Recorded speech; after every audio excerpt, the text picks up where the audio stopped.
नमस्कार, स्वागत है आप सभी को मेरा यूट्यूब चैनल GSY11 सर पर। आज हम लोग का कोचिंग में जो बुक चलता है उसका ऑब्जेक्टिव पूरा करने वाले हैं और इसी प्रकार पूरा बुक का क्वेश्चन आंसर हम लोग देख लेंगे।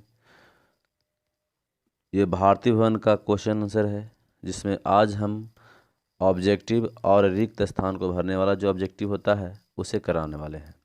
तो बच्चों ध्यान देंगे, ये देखिए कुछ तथ्य जान जाइए। ये जो कोशिका है, यह कोशिका ये प्लांट सेल है। कैसा सेल है? Plant cell. और प्लांट सेल में वैक्यूल्स बहुत बड़ा होता है। ये जो आप देख रहे हैं ये क्या है? ये वैक्यूल्स है। सभी बच्चे लिखकर बताएंगे वैक्यूल्स का क्या कार्य है। अपना कमेंट बॉक्स में लिखेंगे और ये बताएंगे वैक्यूल्स का क्या कार्य है, वो लिखकर बताएंगे। अगला प्रश्न देखते हैं, आगे बढ़ते हैं हम लोग प्रश्न की ओर। हाँ, तब तक ये देख लें, ये जो है एनिमल सेल है। एनिमल सेल में जो यहाँ पर आप नीला कलर का जैसे देख रहे हैं, यह न्यूक्लियस है और न्यूक्लियस को कोशिका का ब्रेन कहा जाता है। चलिए क्वेश्चन की ओर बढ़ते हैं। आज हम लोग जीव विज्ञान का अध्याय 1 का वस्तुनिष्ठ प्रश्न करने वाले हैं जिसका नाम है कोशिका कोशिका जीवन की आधारभूत इकाई है। सभी बच्चे पेन और कॉपी लेकर बैठ जाएंगे और जो प्रश्न आपको एक्स्ट्रा दिखाई दे उसे लिखते जाएंगे। चलिए पहला प्रश्न है, देखिए आप लोग अपना बुक में भी मिलाएंगे। ये पहला प्रश्न जो है, कोशिका में राइबोसोम की अनुपस्थिति में कौन सा कार्य संपादित नहीं होगा? बच्चों, कोशिका में राइबोसोम की उपस्थिति में कौन सा कार्य संपादित नहीं होगा? राइबोसोम जो होता है, यह राइबोसोम यह प्रोटीन का संश्लेषण करता है। क्या करता है? प्रोटीन का संश्लेषण करता है। अतः इसे राइबोसोम को प्रोटीन का फैक्ट्री कहा जाता है। राइबोसोम को क्या कहा जाता है? प्रोटीन का फैक्ट्री। बच्चों, जब राइबोसोम अनुपस्थित होगा तो समझिए कि हम लोग के कोशिका में प्रोटीन का संश्लेषण नहीं होगा। तो आंसर क्या हो जाएगा? प्रोटीन का संश्लेषण, जो आप लोग का बुक में सी ऑप्शन है, यानी ग ऑप्शन सी है। सब देखते जाएंगे। दूसरा क्वेश्चन, जंतु कोशिका के सबसे बाहरी घेरे को क्या कहते हैं? बच्चों, जब जंतु कोशिका आप दो प्रकार के पढ़े होंगे, एक जंतु कोशिका, एक प्लांट सेल। जंतु कोशिका जो होता है उसमें जंतु कोशिका और प्लांट सेल में ये सेल मेम्ब्रेन पाया जाता है। क्या पाया जाता है? Cell membrane. परंतु प्लांट सेल के सबसे बाहरी सेल बॉल पाया जाता है। और जो एनिमल सेल है उसके बाहर कोशिका भित्ति नहीं पाया जाता है। तो एनिमल सेल के सबसे बाहरी परत को क्या कहेंगे? तो इसको कोशिका झिल्ली कहा जाता है, सेल मेम्ब्रेन कहा जाता है। क्या कहा जाता है? Cell membrane. जो ऑप्शन आपका है कोशिका झिल्ली, ऑप्शन बी। आगे, वैसे जीवों को जिसमें केंद्रक झिल्ली नहीं पाया जाता है क्या कहा जाता है? बच्चों, से प्रोकैरियोटिक कोशिका। प्रोकैरियोटिक जीव या प्रोकैरियोटिक कोशिका से बने होते हैं, उसे क्या कहते हैं? प्रोकैरियोट। तो इसका आंसर हो जाएगा prokaryotics, option D.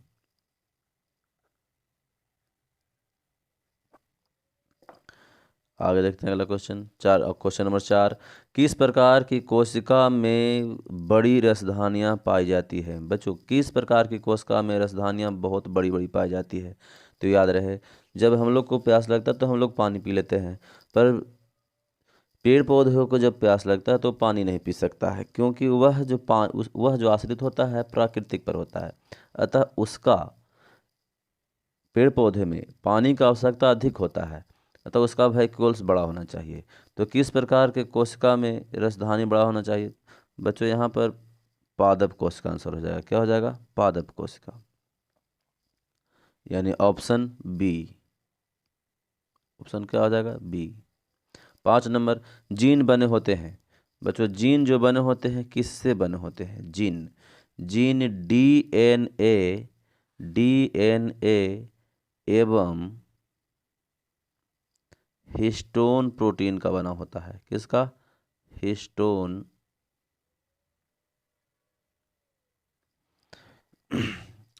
Histone protein का बना होता है,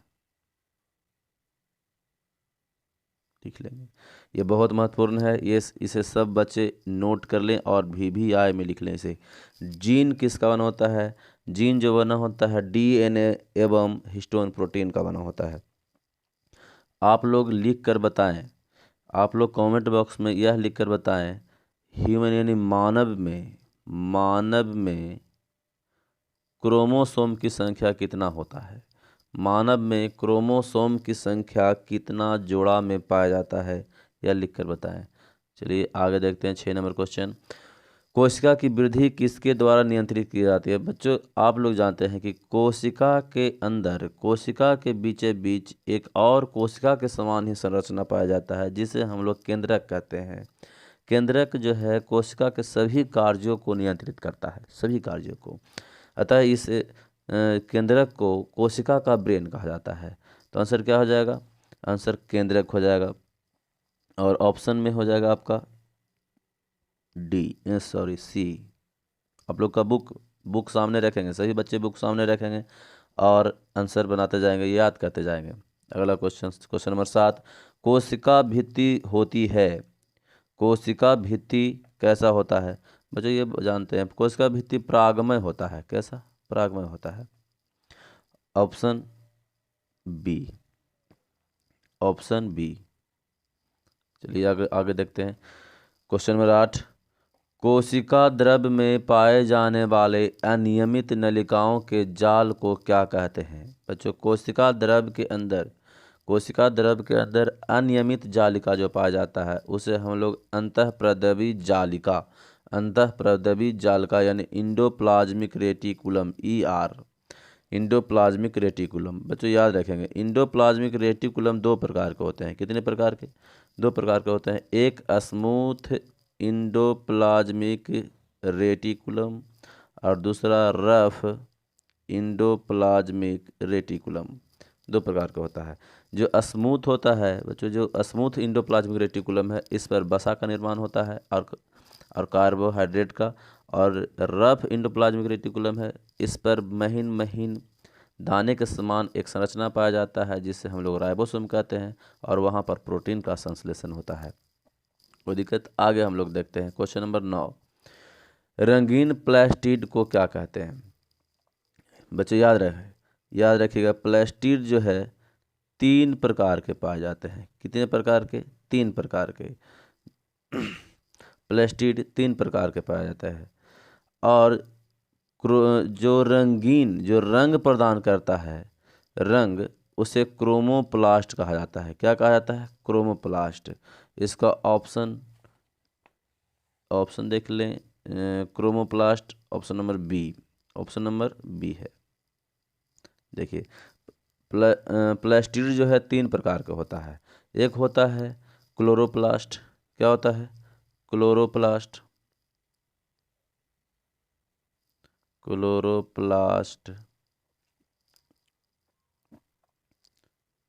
दो होता है ल्यूकोप्लास्ट।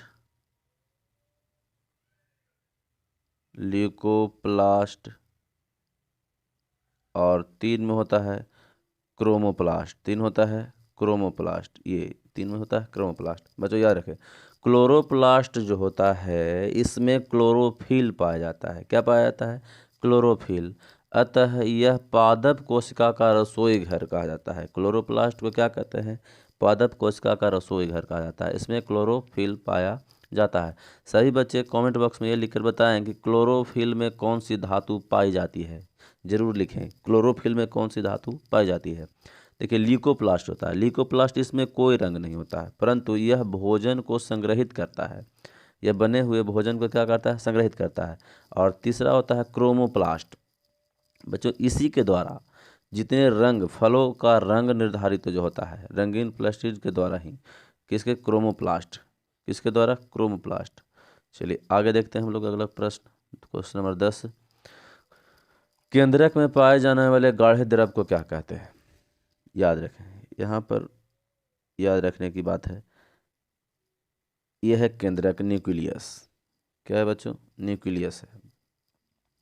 और ये है क्या? कोशिका झिल्ली, सेल मेम्ब्रेन। क्या है? ये है सेल मेम्ब्रेन।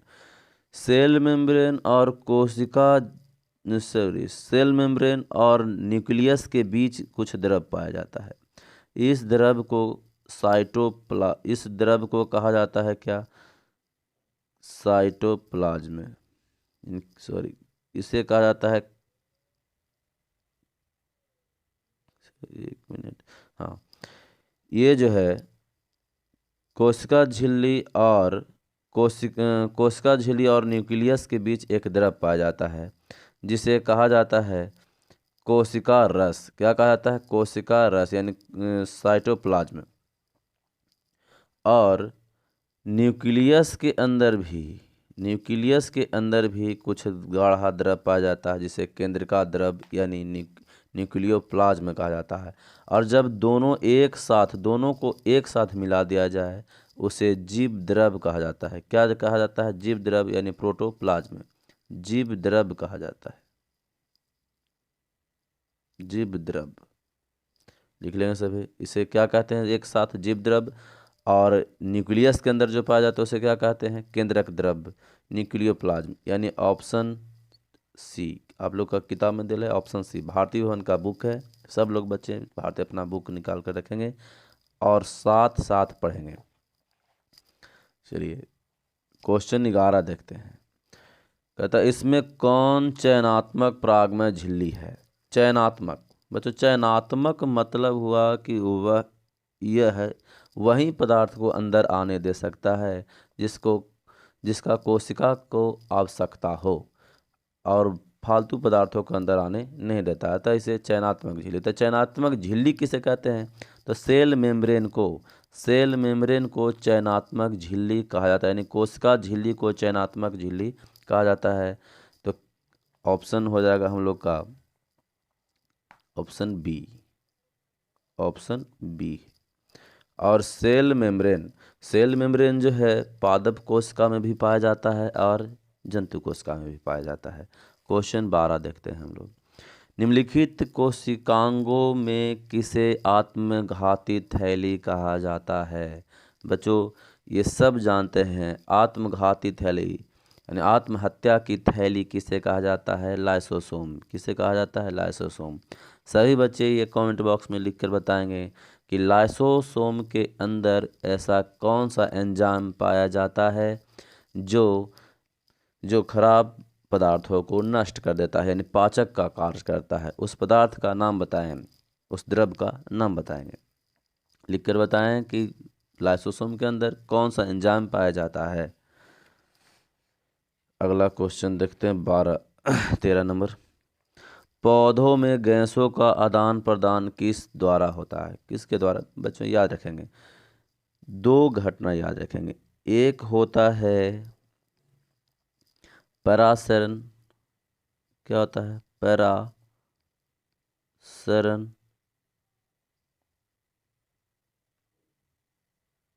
और एक होता है विसरण। क्या होता है? विसरण। विसरण जानना बहुत आसान है बच्चों, याद रखेंगे, इतना याद रखेंगे जब कोई चयनात्मक झिल्ली के अंदर जा रहा हो, जब कोई पानी चयनात्मक झिल्ली के अंदर जा रहा हो, कोई द्रव जा रहा हो, तो वह परासरण के द्वारा होगा। किसके द्वारा? परासरण, यानी एक मिनट, हाँ, यानी जल का यदि आदान प्रदान हो रहा हो, जल का, किसका? जल का, तब कौन सी क्रिया द्वारा होगा? परासरण। और जब गैस का हो, किसी गैस का, तब वह विसरण द्वारा। अब यहाँ हम लोग क्वेश्चन पढ़ते हैं। पौधों में गैसों का आदान प्रदान, तो गैस है तो किसका द्वारा? विसरण द्वारा। किसके द्वारा होगा? विसरण। Option B. 14 नंबर क्वेश्चन देखते हैं। जब किसी जीवित कोशिका को अति परासारी विलयन में डाला जाए तो क्या होगा? बच्चों कोशिका के बाहर एक झिल्ली पाया जाता है जो चयनात्मक झिल्ली होता है, और वह अति प्रसारी विलयन में डाल दिया जाए, यानी वह बहुत तेज़ी से किसी के अंदर प्रवेश करे, तो इसके अंदर उतना ही प्रवेश करेगा जो जितना इसका आवश्यकता हो, तो यह संकुचित हो जाता है। क्या हो जाता है? संकुचित। तो ऑप्शन नंबर सी आपका किताब में आंसर होगा, ऑप्शन नंबर सी, कोशिका संकुचित हो जाएगी। चलिए अगला देखते हैं, क्वेश्चन नंबर 15 में है, पौधे के मूल द्वारा जल का अवशोषण। देखिए अभी आपको बताया था कि यदि जल हो यानी लिक्विड हो तब परासरण, और जब गैस हो तो विसरण। तो ऑप्शन हो जाएगा आपका क्या? बी, ऑप्शन बी परासरण, ऑप्शन बी परासरण। बच्चों अब रिक्त स्थान वाला है, देख लेंगे हम लोग। रिक्त स्थान में 8 क्वेश्चन हैं, 8 को हम लोग सोल्व कर लेंगे। तो पहला क्वेश्चन आपका रहा, मनुष्य के शरीर की सबसे बड़ी कोशिका। देखिए यहाँ पर गलत है, ये बड़ी नहीं होना चाहिए। जब तंत्रिका कोशिका दिया हुआ है तो बड़ी नहीं, सब बच्चे सुधार लेंगे इसे, सभी बच्चे इसे सुधार लेंगे। बड़ी कोशिका नहीं, ये सबसे लंबी कोशिका होना चाहिए। कैसा होना चाहिए? सबसे लंबी कोशिका होना चाहिए। तो अब आप लोग याद रखें, मनुष्य के शरीर की सबसे लंबी कोशिका होती है कौन? तंत्रिका कोशिका। क्या होती है? तंत्रिका कोशिका। और सबसे बड़ी कोशिका कौन होती है? बच्चों याद रखें, सबसे बड़ी कोशिका कौन? तो ओभम। सबसे बड़ी कोशिका कौन? ओभम। और सबसे छोटी कोशिका कौन होती है? ये लिख कर बताएंगे। सबसे छोटी कोशिका, सब बच्चे कमेंट बॉक्स में ये लिख के बताएं कि मानव शरीर का सबसे छोटी कोशिका, मानव शरीर में सबसे छोटी कोशिका कौन है? ये लिख कर बताएंगे, कमेंट बॉक्स में लिख कर सब बताएंगे मानव शरीर का सबसे छोटी कोशिका, और पाया कहाँ किस में जाता है ये भी लिख लें। अगला क्वेश्चन देखते हैं, क्वेश्चन नंबर 2, कोशिका भित्ति किसकी बनी होती है? इसका मतलब पूछ रहा है कोशिका भित्ति किसकी बनी होता है। तो आपको बताया था जो कोशिका भित्ति होता है वो सेल्यूलोज का बना होता है।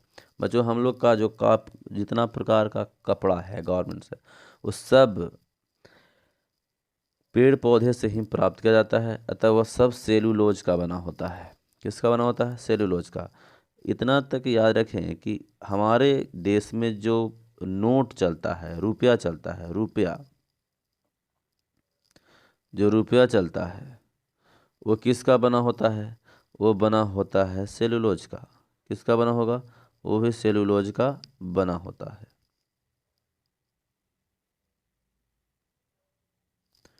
चलिए आगे देखते हैं हम लोग। 3 नंबर, राइबोसोम के ऊपर मुख्यतः पाए जाते हैं। राइबोसोम किसके ऊपर पाए जाते हैं? तो बच्चों अंतःप्रद्रवी जाल का, अंतःप्रद्रवी जाल का यानी इंडोप्लाज्मिक रेटिकुलम। इंडोप्लाज्मिक रेटिकुलम वो भी किस पर? रफ इंडोप्लाज्मिक रेटिकुलम के ऊपर पाया जाता है, इसे भुलाए नहीं। राइबोसोम के यहाँ पाया जाता है इंडोप्लाज्मिक रेटिकुलम के ऊपर, और वो भी किस पर? Rough endoplasmic reticulum. बच्चों राइबोसोम जो है प्रोटीन का संश्लेषण करता है, प्रोटीन को बनाने में मदद करता है, अतः इसे प्रोटीन का फैक्ट्री भी कहा जाता है। चलिए अगला क्वेश्चन देखते हैं, 4 नंबर क्वेश्चन, क्रोमोसोम एवं क्रोमोसोम किसका किसका बना होता है? तो क्रोमोसोम बनाता है, अभी बताया, डीएनए तथा हिस्टोन प्रोटीन। ये प्रोटीन सिर्फ प्रोटीन नहीं, हिस्टोन प्रोटीन, हिस्टोन प्रोटीन का बना होता है। सब लोग लिख लें, क्रोमोसोम डीएनए एवं हिस्टोन प्रोटीन का बना होता है। बच्चों आप लोग कमेंट बॉक्स में ये भी पूछे थे हम आपसे कि ह्यूमन यानी मानव में कितना जोड़ी क्रोमोसोम पाया जाता है, और ये भी बताएं कि चिंपांजी में कितना जोड़ा क्रोमोसोम पाया जाता है। अगला क्वेश्चन, जीवाणु कोशिका में नहीं पाई जाती है। बच्चों जीवाणु कोशिका में क्या नहीं पाया जाता है? कोशिका झिल्ली, क्योंकि यह प्रोकैरियोटिक कोशिका का बना होता है। क्या नहीं पाया जाता है? कोशिका झिल्ली नहीं पाया जाता है। क्यों? क्योंकि यह प्रोकैरियोटिक कोशिका का बना होता है। चलिए अगला क्वेश्चन देखते हैं हम लोग। माइटोकॉन्ड्रिया एवं डॉट डॉट में अपना डीएनए पाया जाता है। देखिए कह रहा कि माइटोकॉन्ड्रिया में तो डीएनए पाया ही जाता है, और इसके अलावा कहाँ पाया जाता है? तो पेड़ पौधे में लवक जो है प्लास्टिड, उसमें डीएनए पाया जाता है। चलिए 7 नंबर क्वेश्चन।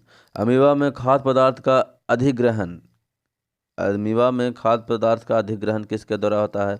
तो एंडोसाइटोसिन द्वारा होता है, एंडोसाइटोसिन द्वारा होता है। अमीबा ये सब एक कोशिकीय जीव है, याद रखेंगे।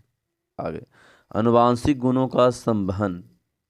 बच्चों एक पीढ़ी से दूसरी पीढ़ी में एक व्यक्ति से दूसरे व्यक्ति में किसके द्वारा जाता है? जो गुण जाता है, यानी अब किसी के माता पिता का गुण उसके बच्चों में जाता है, तो किसके द्वारा जाता है? तो जीन के द्वारा जाता है। किसके द्वारा? लिख कर बताएं, जीन का खोज किसने किया था? सही बच्चे ये लिख कर बताएं, जीन का खोज कौन सा वैज्ञानिक ने किया था।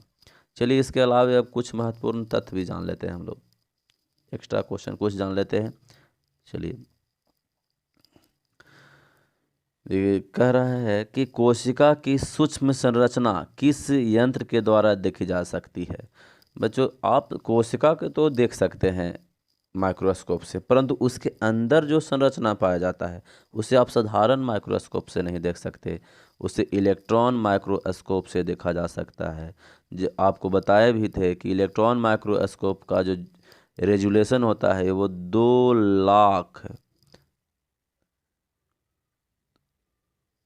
लाख गुना होता है, यानी इसका आवर्धन बनाने की क्षमता जो होता है 2 लाख गुना होता है।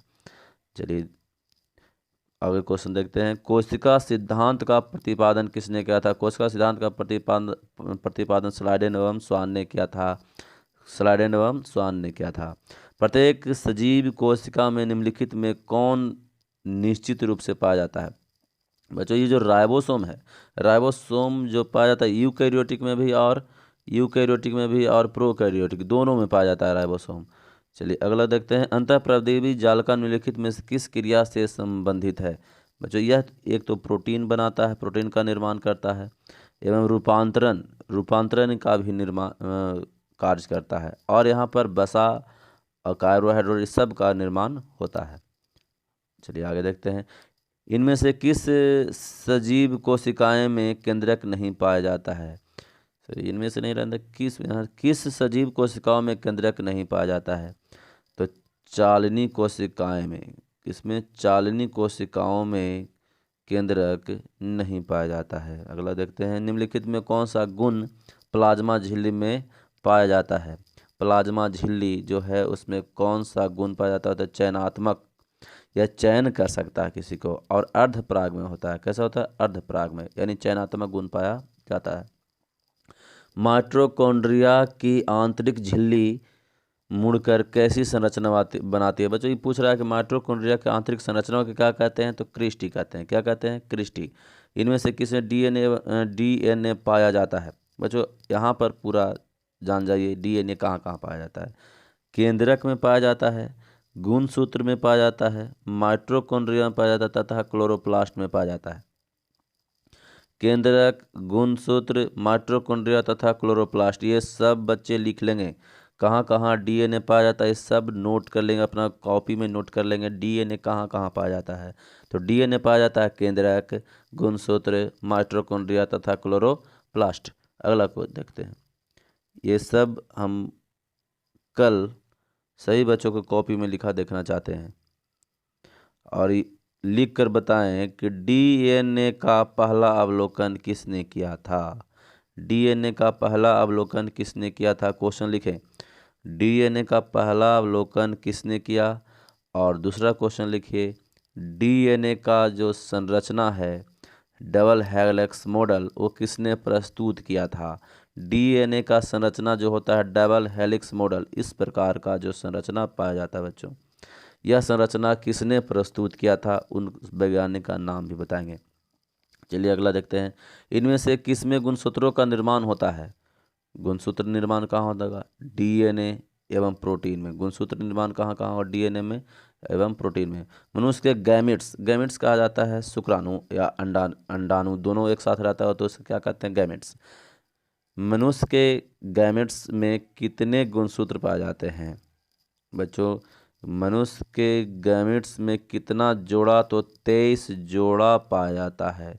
23 जोड़ा। कितना? 23 जोड़ा पाया जाता है। 23 जोड़ा।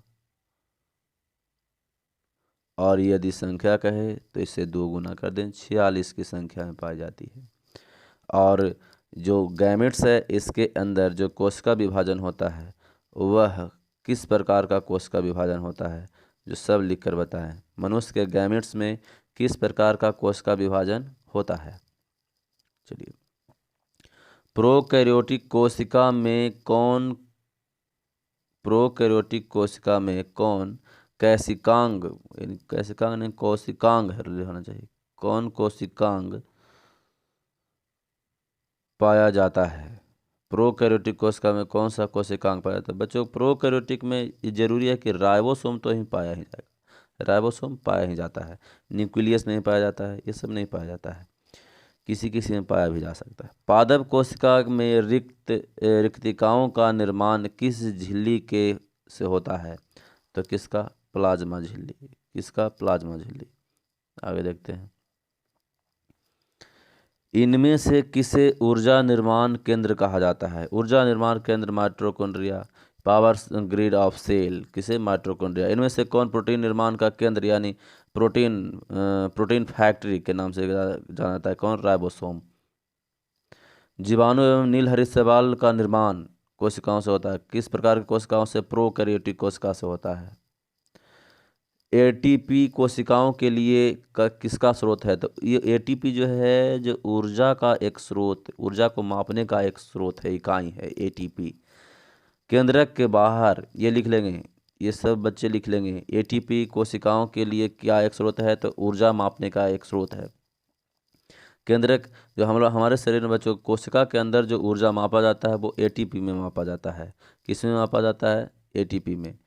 तो आप लोग ये भी बताएं कितना एटीपी, यानी एक ग्लूकोज को टूटने से कितना एटीपी का निर्माण होता है?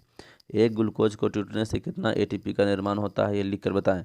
केंद्रक के बाहर जीव द्रव्य का हिस्सा कहलाता है साइटोप्लाज्म। क्या कहलाता है? साइटोप्लाज्म। बच्चों कोशिका को साइटो कहा जाता है, कोशिका को कहा जाता है, बायोलॉजिकल नेम क्या है? साइटो। और कोशिका का अध्ययन कहलाता है साइटोलॉजी। क्या कहलाता है? साइटोलॉजी।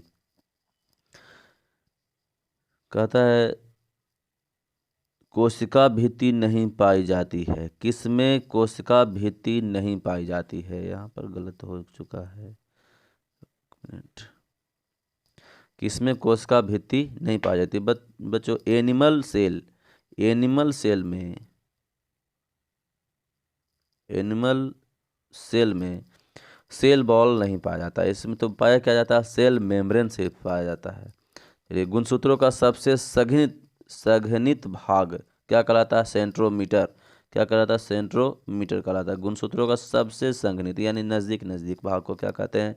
सेंट्रोमीटर। पादप कोशिका की भित्ति बनी होती है किसका? सेलुलोज का बना होता है।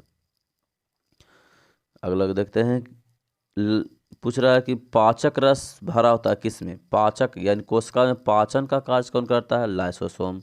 जीवाणुओं में किस प्रकार का राइबोसोम पाया जाता है? तो जीवाणुओं में 70S। याद रखें राइबोसोम 2 प्रकार का, राइबोसोम कितने प्रकार का? 2 प्रकार का, 70S और एक 80S होता है। 70S प्रोकैरियोटिक में और 80S यूकैरियोटिक कोशिका में पाया जाता है। चलिए बच्चों आज के लिए इतना ही। इस सभी क्वेश्चन को आप लोग लिख लेंगे अपने अपने कॉपी पर। जब भी वीडियो देखें तो अपना साथ पेन और कॉपी जरूर रखें, अन्यथा पढ़ने से कोई फायदा नहीं है इसे। तो आप लोग अच्छे ढंग से हर एक चैप्टर का तैयारी करते रहें, और जहाँ पर आपको जिस चैप्टर में दिक्कत हो आप लोग हमें कमेंट बॉक्स में बताएं कि किस चैप्टर का वीडियो चाहिए, हम उस चैप्टर का वीडियो बनाएंगे आपके लिए। बच्चों, यदि ये वीडियो आपको अच्छा लगा हो तो लाइक कर दें और अपने अपने दोस्तों के पास भी शेयर कर दें और चैनल को सब्सक्राइब कर लें। जय हिंद।